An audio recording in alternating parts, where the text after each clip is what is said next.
तेरा धन्यवाद, तेरा धन्यवाद। हालेलुया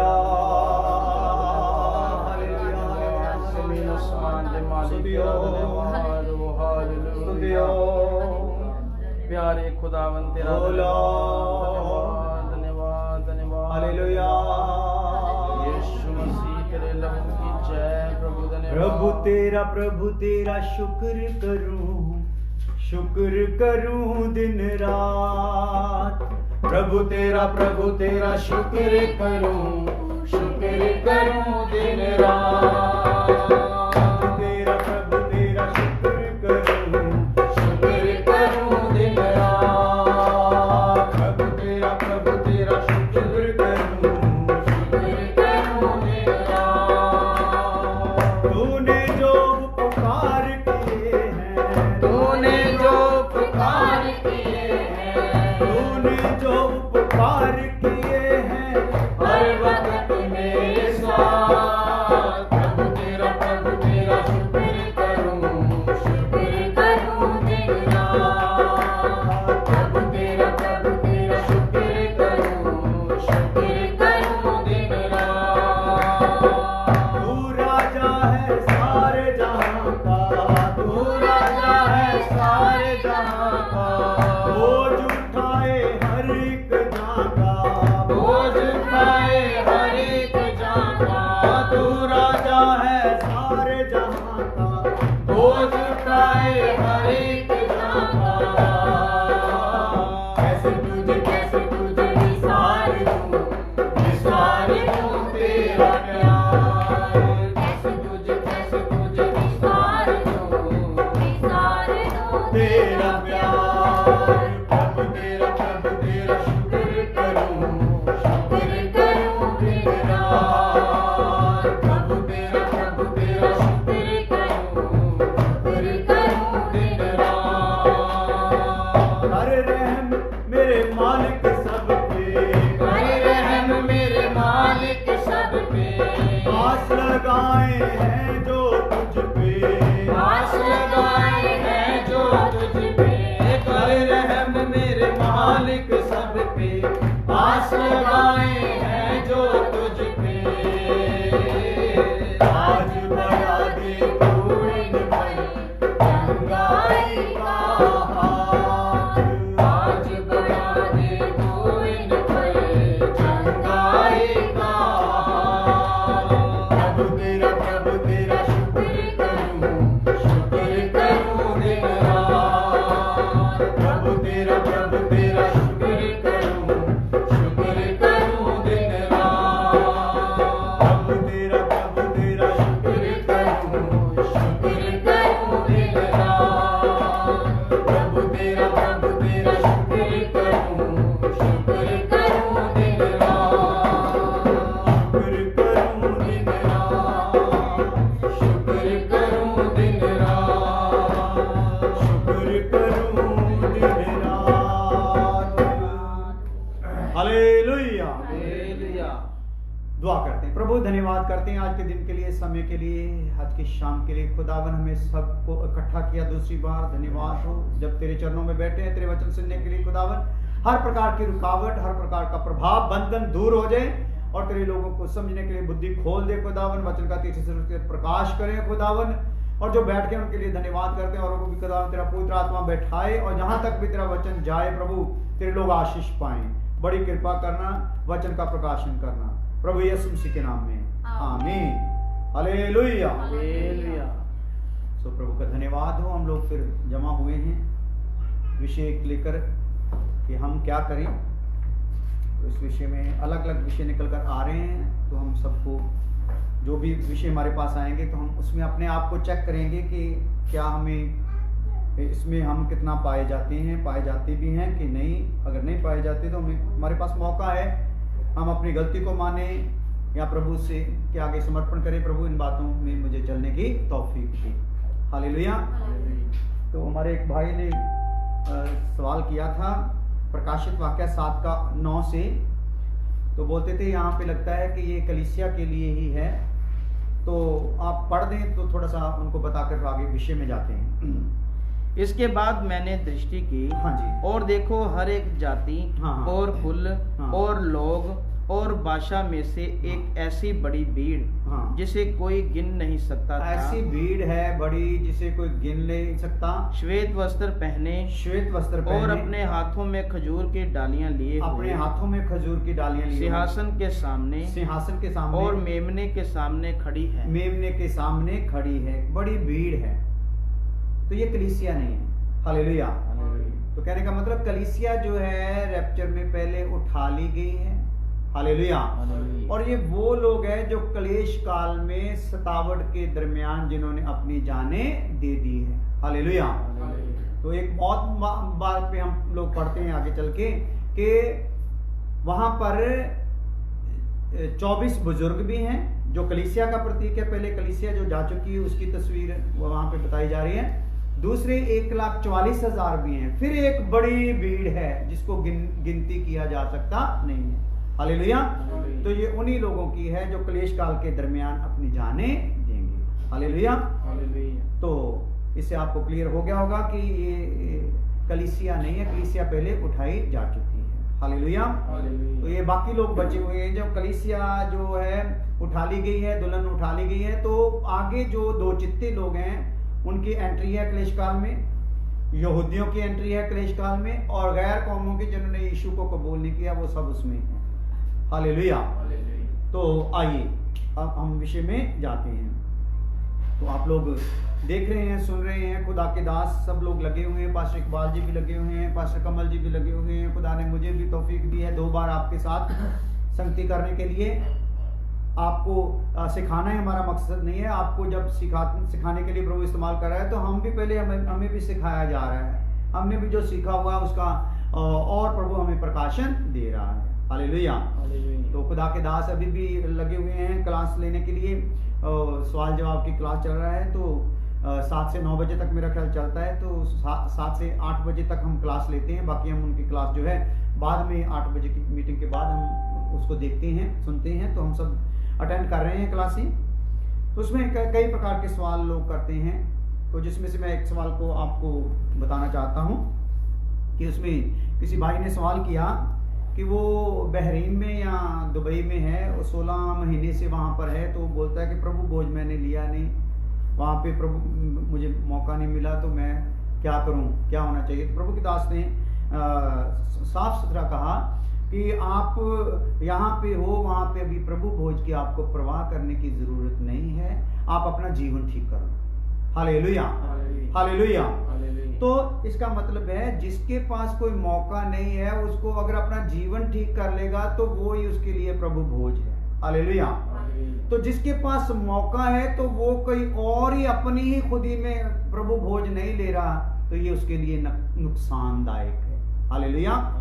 तो हम लोग धन्य हैं जिनको ये प्रभु भोज लेने का मौका मिलता है। तो प्रभु भोज में जो भी शामिल होता है वो कोई भी सिद्ध होता नहीं है।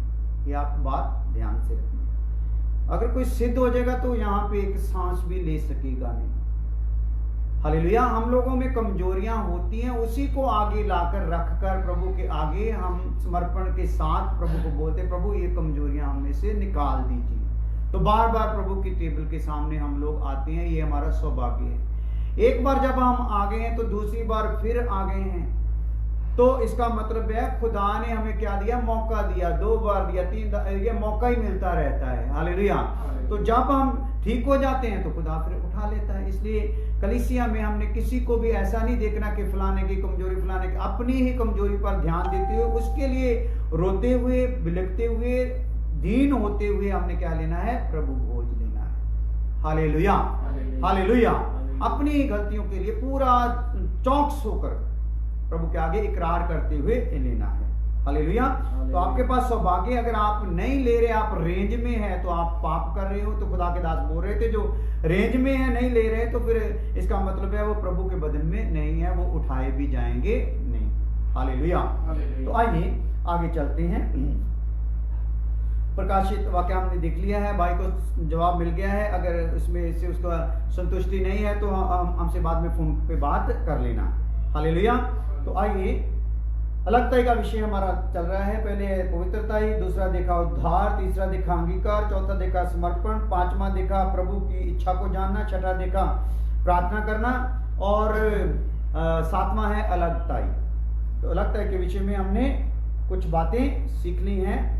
तो उसमें हमने मेन बात सीखी है बाइबल में संसार शब्द का अर्थ क्या है। संसार में रहते हुए हमने क्या करना है। इसी संसार में जैसे लिखा है, पढ़ा था हमने कि संसार से जो है मित्रता नहीं करना है। तो संसार में अभिलाषा चलती है, संसार में शरीर की अभिलाषा है, आंखों की अभिलाषा, जीवन का घमंड है। तो इन चीजों को अपने भीतर आने नहीं देना। संसार में ऐसे लोगों से हमने मिलना बरतना भी है और उनके साथ सुख दुख भी बांटना है, लेकिन उनका अभिलाषा अपने ऊपर नहीं आने देना। जैसे हमने उनसे मुलाकातें शुरू करनी है तो उनके ऊपर हमारे जो प्रभु का हम पर कृपा है, उनके ऊपर भी ये कृपा पहुंचनी चाहिए। हालेलुया। जिस दया के साथ हम माफ किए गए हैं वो भी माफ होने चाहिए, उनका प्रभाव हम पर नहीं आना। ये है संसार से मेल नहीं रखना। हालेलुया। तो इसमें हमने यीशु का जीवन भी देखा, यीशु ने किस प्रकार संसार में आए। तो संसार के लोगों से, संसार के समाज से, मंदिरों से और संसार के परिवारों में, गांवों में, घरों में जा जाकर उधर प्रभु का वचन भी शेयर किया, कई जगह पे खाना भी खाया है। हालेलुया। तो प्रभु ने इस संसार में जो कुदरत है, कुदरत का भी आनंद लिया है। वो पहाड़ों में भी गए, नदियों में भी गए हैं और बाग में भी गए हैं। हालेलुया। तो उन्होंने कई पेड़ पौधों, बीजों का उदाहरण भी दिया है। हालेलुया। तो इस पहले पॉइंट की बात यही पे खत्म होती है। इसका सारांश या निचोड़ यही है, संसार में हमने उस प्रकार से नहीं बिजी हो जाना कि संसार में डूब जाए, संसार की अभिलाषा में डूब जाए। संसार की अभिलाषा अपने ऊपर नहीं आने देना। ये है पिता से प्यार रखना, संसार से बैर रखना। संसार की अभिलाषा नहीं आएगी तो हमारा संसार से क्या है, वैर है। पिता से प्यार है, अभिलाषा में चले गए तो पिता से वैर है। तो अभी दूसरी बात जो हमने सीखनी थी वो थी दूसरा नंबर है कौन सी बातों में अलगताई होनी है। विषय हमारा अलगताई है। पहली बात हमने देख लिया संसार का अर्थ क्या है, संसार का मतलब क्या है। दूसरा है कौन सी बातों में अलगताई होनी है। हालेलुया। तो इसमें हमने पहली बात देखनी है, विश्वासी अविश्वासी विवाह ना करें। विश्वासी अविश्वासी से विवाह ना करें। सी विश्वासी अविश्वासी से क्या ना करें, विवाह ना करें। हालेलुया। तो इसके लिए वचन पढ़ते हैं, फिर थोड़ा इस पर मनन भी करेंगे। दूसरा कुरिन्थियों 6 अध्याय उसका 14 से 17 आयत इसके लिए।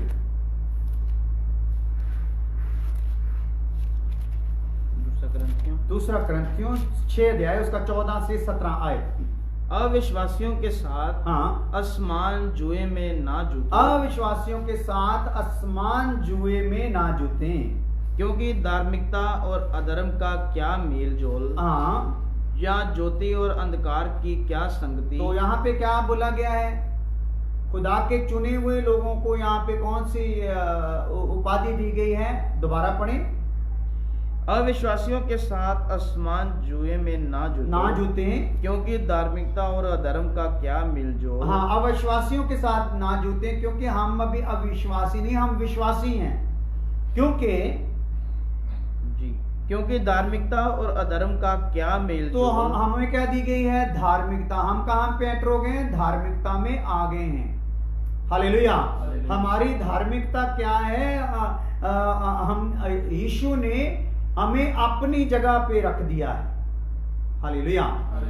तो हमारे पाप को लेकर उसने क्या किया है, हमारे पापों का बोझ अपने ऊपर लिया, हमें शुद्ध करके अपने स्थान पे रख दिया है। ये है धार्मिकता। तो धर्मी का अधर्मी से कोई मेल नहीं है। हाँ, यहाँ ज्योति और अंधकार का क्या तो हमें क्या बोला गया है, ज्योति बोला गया है। संसार को क्या बोला गया है, अविश्वासियों को क्या बोला गया है, अंधकार बोला गया है। तो ज्योति का अंधकार से जैसे मेल नहीं हो सकता, धार्मिकता का अधार्मिकता से मेल नहीं हो सकता, विश्वासी का इस अविश्वासी के साथ मेल नहीं हो सकता। हाँ जी, जहाँ ज्योति और अंधकार की क्या संगति। हाँ, ज्योति और अंधकार की कोई संगति नहीं है। और मसीह का बलियाल के साथ क्या लगाव। मसीह का बलियाल मीन शैतान के साथ क्या संबंध है। या विश्वासी के साथ अविश्वासी का क्या संबंध है। मसीह का शैतान के साथ क्या संबंध है। तो जब हमने तौबा की, बपतिस्मा लिया, पवित्र आत्मा पाया, पवित्र आत्मा पाते ही वचन का बीज भी हमारे साथ पवित्र आत्मा लेके आया, तो हमारे अंदर कौन आ गया, यीशु मसीह आ गया।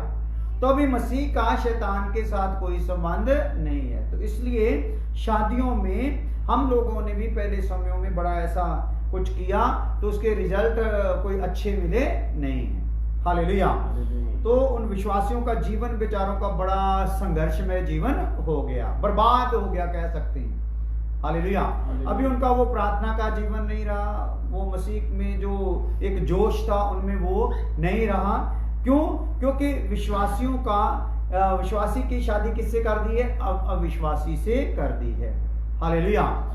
तो आगे हम लोगों ने अभी इन बातों के लिए चौकस रहना, क्योंकि आगे हमें समय नहीं है कि हम विश्वासी अविश्वासी का ही प्रोग्राम लेकर तो अपने आप को ऐसे चलाएं, क्योंकि हमारे पास अभी समय बहुत कम है, अपने आप को ठीक करने का ही समय है बाकी। हालेलुया।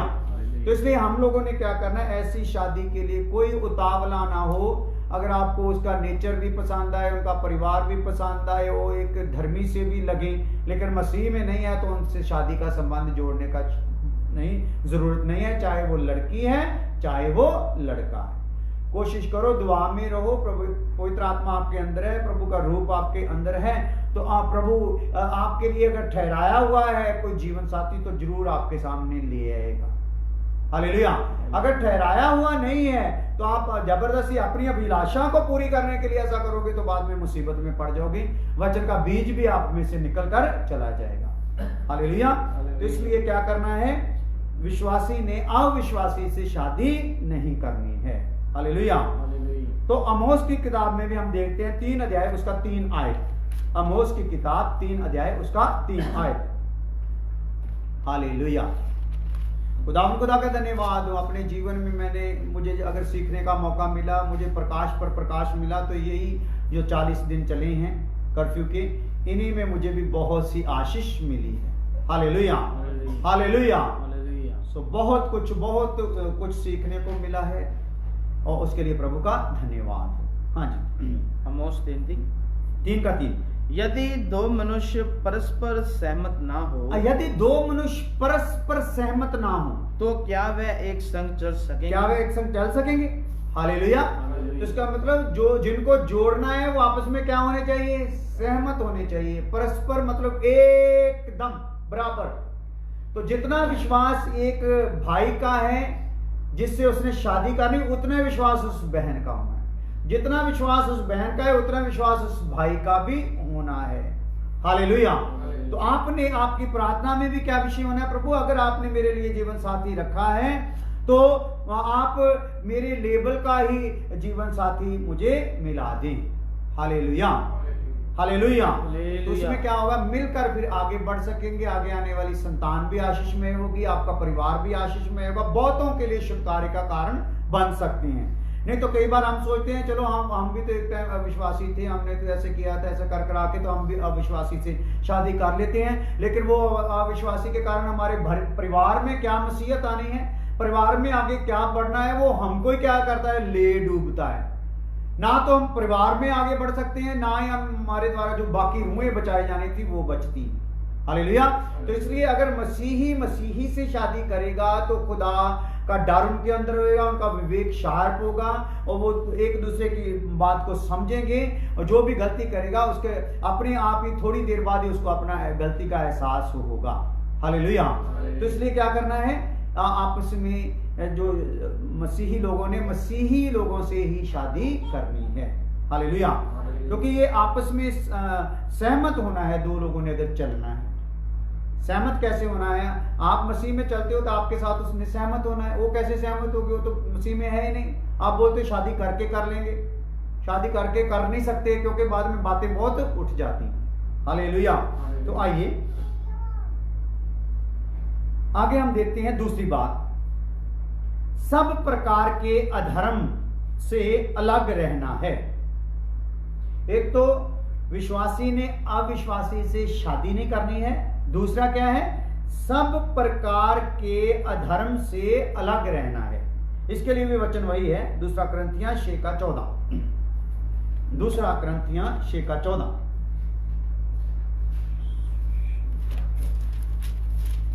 सब प्रकार के अधर्म से अलग रहना है। दूसरी बात, अविश्वासियों के साथ असमान जुए में ना जुटो। हाँ, क्योंकि धार्मिकता और अधर्म का क्या मेल? धार्मिकता और अधर्म का कोई मेल नहीं है। हालेलुया। इसलिए हमारी अलगता कैसे बनी रहनी है? शादी में भी हमने अलगता को एक बना के रखना है। ऐसे लोगों से हमें शादियां नहीं करनी जो प्रभु में विश्वास नहीं रखती। तो अगर आप प्रभु में हैं तो विश्वास आपका ये होना चाहिए, अगर मैं इंतजार करूंगा तो प्रभु ने जो मेरे लिए ठहराया है वो परिवार मुझे जरूर देगा। हालेलुया।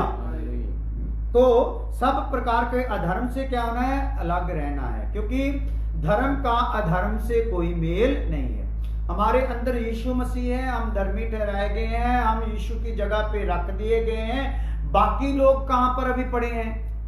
उनके ऊपर कौन सी शक्ति का प्रभाव है? कौन सी शक्ति के वश में है? शैतान की शक्ति के वश में है। हालेलुया। तो इनका आपस में कोई जोड़ मेल हो सकता नहीं है। रोशनी यहाँ पे जाएगी और अंधकार क्या होगा? वहां से भागता जाएगा। अंधकार रोशनी में मिक्स हो सकता नहीं। इसीलिए कुधर्म जो है धर्म में मिक्स हो सकता नहीं है। Hallelujah, hallelujah. इसलिए हमने इस बात को ध्यान रखना है, अलगता इस प्रकार से बनाए रखना है कि अधर्मी के साथ हमने कोई भी ऐसा संबंध नहीं जोड़ना जिससे हमारा आत्मिक ग्राफ जो है नीचे गिरे। हालेलुया। दूसरे शब्दों में अधर्मी के अधर्म की बातों से एक धर्मी ने सहमति दिखानी नहीं है। एक धर्मी के प्रभाव में एक अधर्मी को उसके पाप जो है याद आने चाहिए। जब भी आप किसी के सामने खड़े हो जिन्होंने मसीह को ग्रहण किया है, तो दूसरों को आपको देखते ही उनको अपने पाप याद आ जाने चाहिए कि ये बंदा खुदा का है, मैं उस दुष्ट के वश में हूं। हालेलुया। मैं अधर्म में हूं, ये धर्मी है। हालेलुया। इसलिए इस बात के लिए अपने आप में एक अलगताई हमने बना के रखनी है। तो तीसरी बात है, अंधकार के सब कामों से अलग होना है। अंधकार के पहला देखा हमने, विश्वासी ने अविश्वासी से शादी नहीं करना। दूसरा है सब प्रकार के अधर्म से अलग रहना है। तीसरा है अंधकार के सब कामों से अलग होना है। अंधकार के कितने कामों से? सब कामों से अलग होना है। दूसरा करंथियां 6:14। अविश्वासियों के साथ असमान जुए में ना जुटो, क्योंकि धार्मिकता और अधर्म का क्या मेल जोल? हाँ। जहाँ ज्योति और अंधकार की क्या संगति? हाँ, तो ज्योति की अंधकार से कोई संगति नहीं है। हालेलुया। तो ज्योति की बातें क्या है? ज्योति का फल क्या है? प्रेम है, आनंद है, शांति है, दयालगी है, भलाई है, नरमाई है, संयम है, शांति है। हालेलुया। क्योंकि जिन्होंने ज्योति पाई उनमें से ये फल निकल के आ रहे हैं। लेकिन जो अंधकार में है वो अंधकार की शक्तियों के वश में है। वो नशे में है, क्रोध में है, विरोध में है, दोष लगाने में है, अज्ञानता में है और कई प्रकार के अंधेरे के काम उनमें चलते हैं। हालेलुया। तो उनका कोई भी अंधेरे के काम में हमें शरीक होना नहीं है। हालेलुया। तो चौथी बात कौन सी लगती है? बलियाल मतलब पुराने सांप, शैतान से अलग रहना है। बलियाल मतलब पुराना सांप, मतलब शैतान। शैतान से क्या रहना है? अलग रहना है। दूसरा करंथियां 6:15। और मसीह की बलियाल के साथ क्या लगाव? हाँ। या विश्वासी के साथ अविश्वासी का क्या नाता? हालेलुया। हालेलुया। तो मसीह का बलियाल के साथ कोई नाता नहीं है। जितनी बार भी मसीह के साथ वो आया, सामने आया, मसीह के साथ कुछ एडजस्टमेंट करने के लिए आया, तो यीशु ने क्या कहा? मुझसे दूर हो जा। हालेलुया। जब यीशु मसीह को परखने के लिए आया तो वहां पर भी क्या हो गया? वहां भी उसको भागना पड़ा। हालेलुया। तो उसके बाद बीच में मुकुट लेके आया पब्लिक के द्वारा, तो मुकुट का भी इनकार करके शैतान की योजना को क्या कर दिया? फेल कर दिया। सलीब पर टंगा हुआ है तो नीचे से बुलवा दिया कि अगर तू परमेश्वर का पुत्र है तो नीचे आ जा। हालेलुया। तो वहां पे भी नीचे ना आकर यीशु ने क्या किया? उसको भगा दिया। हालेलुया। तो आपके जीवन में जो शैतान है बड़े बड़े तरीकों से आने की कोशिश करेगा, लेकिन आप में अगर ज्योति जलती होगी, हालेलुया, तो वो आपसे क्या करेगा? भागेगा। यीशु मसीह को, वचन के बीज को, पवित्र आत्मा को अपने अंदर रख के, उसके जलाल से भर के, उसके वचन से भर के जब आप चलोगे तो शैतान आपके सामने खड़ा रह सकेगा नहीं। हालेलुया। तो वचन में लिखा शैतान का मुकाबला करो तो शैतान का सामने खड़े हो तो शैतान क्या होगा? भाग जाएगा। हालेलुया। तो इसलिए इस प्रकार से हमने शैतान से क्या करना है? दूरी बना के रखना है। आइए, तो इसके लिए आप लिख लो, क्योंकि मसीह के अंदर परमेश्वर का पुत्र वास करता है। मसीही के अंदर परमेश्वर का पुत्र वास करता है, तो पुत्र शैतान से कभी भी समझौता करता नहीं। हालेलुया। तो पुत्र रोशनी की बात बोलेगा जो शैतान को कबूल होगी नहीं। तो हम भी जब रोशनी की बात बोलेंगे तो जो शैतान के वश में है वो कबूल करेंगे नहीं। हालेलुया। जो शैतान के साथ चलना चाहते हैं, अभिलाषा में ही चलना चाहते हैं, और अगर गलती से कलीसिया में आ भी जाएं तो उनको क्या होना? भागना ही पड़ेगा। हालेलुया। भाग भी जाते हैं, भाग गए भी हैं। हालेलुया। तो पांचवी बात है, अविश्वासियों से अलग रहना है। विश्वासियों से, विश्वासियों से नहीं, अविश्वासियों से अलग रहना है। दूसरा कुरिन्थियों 6:15। और मसीह का बलियान के साथ क्या लगाव? हाँ जी। या विश्वासी के साथ अविश्वासी का क्या नाता? क्या नाता? हालेलुया। तो अविश्वासी से क्या रखना है? अपने आप को दूर रखना है। हालेलुया। आज बहुत से अविश्वासी हैं जो अपनी अभिलाषा में चलते हैं, भरमाई गई आत्मा के वश में चलते हैं। तो भरमाने वाली आत्मा के वसीले से वो अविश्वासी क्या करते हैं? एक विश्वासी के भी विश्वास को क्या करते हैं? डोलने के लिए पूरी कोशिश लगा देते हैं। हालेलुया। तो आप लोगों ने इस बात को ध्यान देना है। तो छठी बात है, मूर्तों से अलग रहना है। मूर्तों से भी क्या होना है? अलग रहना है। तो विषय हमारा क्या चल रहा है? अलगता। अलगता में पहले हमने क्या देखा?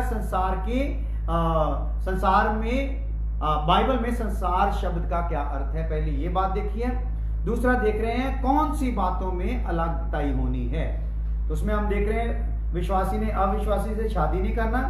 दूसरा, सब प्रकार के अधर्म से अलग रहना है। तीसरा, अंधकार के सब कामों से अलग रहना है। और चौथा, बलियाल का शैतान, बलियाल मतलब पुराने सांप से अलग रहना है, यानी कि शैतान से अलग रहना है। वो पांचवा है अविश्वासियों से अलग रहना है। छठा है मूर्तों से अलग रहना है। पढ़िए दूसरा कुरिन्थियों 6:16। और मूर्तियों के साथ परमेश्वर के मंदिर का क्या संबंध? मूर्तियों के साथ परमेश्वर के मंदिर का क्या संबंध है भाई? क्योंकि हम तो जीवते परमेश्वर के मंदिर हैं। हम क्या हैं भाई?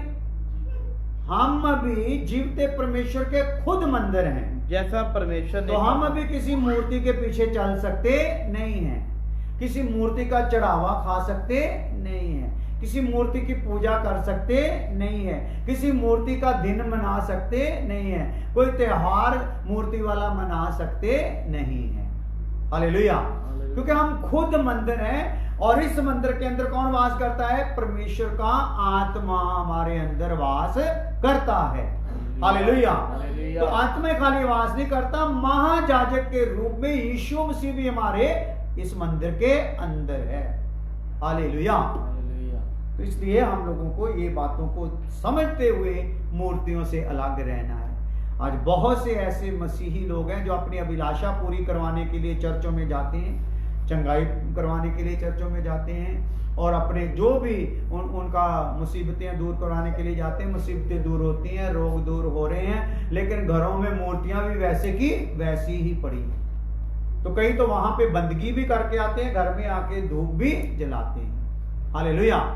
मूर्ति पूजा भी करते हैं, साथ में जो भी मूर्ति वालों के प्रोग्राम समागम होते हैं उनको भी जाके, उनमें भी जाके माथा टेकते हैं। तो जैसे बाकियों को भगवान समझते तो यीशु को भी उसी लाइन में रखते हैं, ये भी भगवान है। बाकी थोड़ी कम शक्ति वाले भगवान है, लेकिन यीशु थोड़ी ज्यादा शक्ति वाला भगवान है। हालेलुया। तो यीशु को मुक्तिदाता के रूप में उनको समझ आता नहीं है। हालेलुया। इसलिए हमने क्या करना है, किसी भी प्रकार की मूर्त सूरत, ये तो वचन में पुराने नियम में खुदा ने मना कर दिया था कि तुम किसी मूर्त की, किसी सूरत के सामने नहीं झुकना, कोई मूर्त सूरत बनाना नहीं है। तो आपके घर में कोई यीशु की भी तस्वीर होनी चाहिए नहीं। असल बात तो ये है, क्योंकि यीशु की तस्वीर जो बनाई है वो कलाकारों ने बनाई है। वो यीशु मसीह की अगर असली तस्वीर भी होती तो भी हमें तस्वीर लगाने की जरूरत नहीं है, क्योंकि यीशु हमारा जिंदा खुदा है। वो बोलता है यहाँ 2 या 3 इकट्ठे होंगे मेरे नाम से, मैं वहां पे हाजिर हूं। वो बोलता है मैं तुझे ना कभी छोड़ूंगा ना कभी त्यागूंगा। हालेलुया। तो इसलिए हम लोगों ने क्या करना है, मूर्तियों से अलग रहना है। घर में किसी भी देवी देवते की मूर्त होनी चाहिए नहीं है। यीशु की, मरियम की, किसी की भी मूर्त घर में होनी चाहिए नहीं है। हालेलुया। यहां तक के सलीब का भी निशान घर में होना चाहिए नहीं, क्योंकि सलीब को तो हमने रूहानी तौर पर एक दुख उठाने वाले जीवन को लेकर चलना है, वो है सलीब लेके चलना। सलीब दीवार पे टांग के या गले में टांग के चलना नहीं है, नहीं तो सलीब भी आपके लिए एक मूर्ति का निशान बन जाएगी। हालेलुया। तो ये बातें गहरी हैं, इसके लिए आपको अगर समझ नहीं आए तो बाद में फोन पे बात कर सकते हैं। हालेलुया। तो कोई भी घर में तस्वीर होनी चाहिए नहीं। आप हमारे घर में आके देखते हो कितना प्रभु का प्रचार करते, कितने देशों विदेशों में जाते, कितने हजारों हजार में प्रभु का वचन दे चुके, सैकड़ों को प्रभु में ला चुके हैं। तो अभी आप हमारे घर में जब कभी आके मर्जी दे लो, किसी भी दीवार पे कहीं भी कोई आपको तस्वीर मिलेगी नहीं। हालेलुया। इसलिए मूर्ति की पूजा करना नहीं है, मूर्ति के साथ कोई संबंध रखना नहीं है, क्योंकि हम खुद मंदिर हैं। हालेलुया। तो इसमें जीवता प्रभु हमारे अंदर है, परमेश्वर का आत्मा, पवित्र आत्मा हमारे अंदर वास करता है। तो 7वीं बात है, इसका अर्थ लिख लिया, 2 कुरिन्थियों 6:16, मूर्तों से अलग रहना है, क्योंकि एक मसीही परमेश्वर का मंदिर है, उसके अंदर खुद प्रभु वास करता है। 7वीं बात, झूठे शिक्षकों से अलग रहना है। किनसे अलग रहना है जी? झूठे शिक्षकों से। हालेलुया। तो मैंने जैसे एक पोस्ट डाला था हमारे भाई, आदरणीय भाई सूरज प्रेमानी का, तो उसमें हम अभी भी उनका उतना ही आदर करते हैं जितना हमारे मन में है। हालेलुया। हम पहले भी उनको सुनते रहते हैं। तो प्रोग्राम क्या हुआ कि उनका तालीम, शिक्षा, मसीही जीवन बिल्कुल फिट है। यहाँ पे वो थोड़े उखड़ गए, तो ये सलाह ही हमने उनको दिया है। तो बाकी जिन्होंने उनका सुन लिया, जिनको उसकी बात समझ नहीं आई, उनको समझाने के लिए हमने ये पोस्ट डाला है। हमारी कोई खुदा के दास से कोई वैर नहीं। हालेलुया। जब उन्होंने इतने लोगों को जीता है, इतने लोगों तक उनका संदेश जाता है, तो हमारा मन यही था कि सही संदेश जाए। यहाँ पे वो थोड़ा उखड़ गए, वहां पे ठीक हो जाए। तो हम आपसे भी ये निवेदन करेंगे, आप जब इधर सीख रहे हो तो कोई बात हमारी ऐसी लगे तो आप कमेंट में भी लिख सकते हो, फोन पे भी बात कर सकते हो, हमारा ही काट के कहीं पे आप डाल सकते हो, पूरी इजाजत है। हालेलुया। लेकिन जैसे हमने पहले किया कि इन सेवकों को पहले संपर्क किया, भाई यहाँ पे थोड़ी गलती हो गया, तो उन्होंने हमारी बात नहीं सुना। अगर हम आपकी सुनेंगे नहीं तो आप डाल दो, लेकिन पहले हमसे संपर्क कर लेना कि आपकी ये बात ठीक नहीं है या ये उपदेश ठीक नहीं है। हालेलुया। तो सबके लिए हमारा आदर बराबर है। अभी जो उपदेश नहीं जानते वो हमारे वैरी नहीं। हालेलुया। चाहे वो चंगाई सभा चलाने वाले हैं, चाहे वो टीचर हैं, कोई भी हैं, हमारे वो वैरी नहीं है, क्योंकि हमको भी 28 साल से सीखते सीखते ही मिला है प्रकाशन। हालेलुया। तो हम ये सोचते हैं जितना हमने सीख लिया, जितना हमें वचन से सारे प्रूफ मिल गए, जिन जिन बातों के, कम से कम वो बातें उसी लेवल से सिखाई जाएं तो अच्छी बात है। हालेलुया। बाकी आप सब लोग वचन पढ़ने वाले हैं, वचन को पढ़ो, जो दास लोग सुनाते हैं, क्योंकि इन दिनों में दास लोगों के वचनों की बाढ़ आई हुई है। हालेलुया।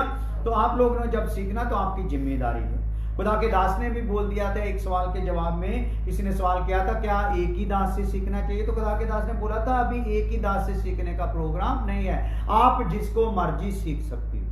हम भी ये बात से खुदा के दास से सहमत हैं। आप जितनों को मर्जी सुन सकते हो, सीख सकते हो, लेकिन ये देख लेना, अगर आपने उपदेश सीख लिया है फिर आपको औरों को सीखने का फायदा है।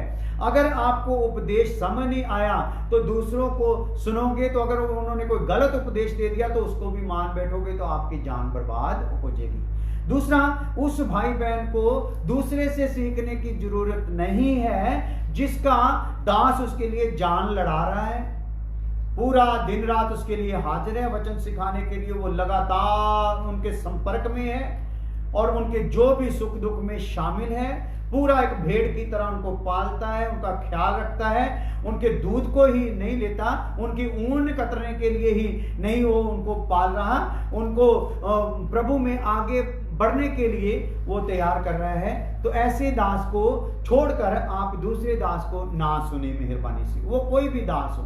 अगर वो आपकी जान लड़ा रहा है तो समझ लो प्रभु ने आपके लिए उसी दास में से सारे प्रबंध करके देने हैं, सारी शिक्षा समय समय पर आपको पहुंचती जाएगी। तो अगर आपके सेवक के पास उतना प्रकाशन नहीं है, आपके लिए वो पूरी मेहनत नहीं कर रहा है, तो आप सीखो दूसरी जगह से, लेकिन ये ख्याल रखना कि वहां से सीखने से आपका आत्मिक जीवन बर्बाद ना हो जाए। हालेलुया। तो शिक्षा का विषय चला, इसलिए मैंने ये थोड़ी बात की है। झूठे शिक्षकों से क्या करना है? अलग होना है। इस बात को बड़ी ही गहराई से हम कल सुबह 12 बजे की क्लास में सीखेंगे। प्रभु का धन्यवाद हो, आप लोग सभी आ गए हैं जो सुबह भी थे, आप सबके लिए प्रभु का धन्यवाद हो।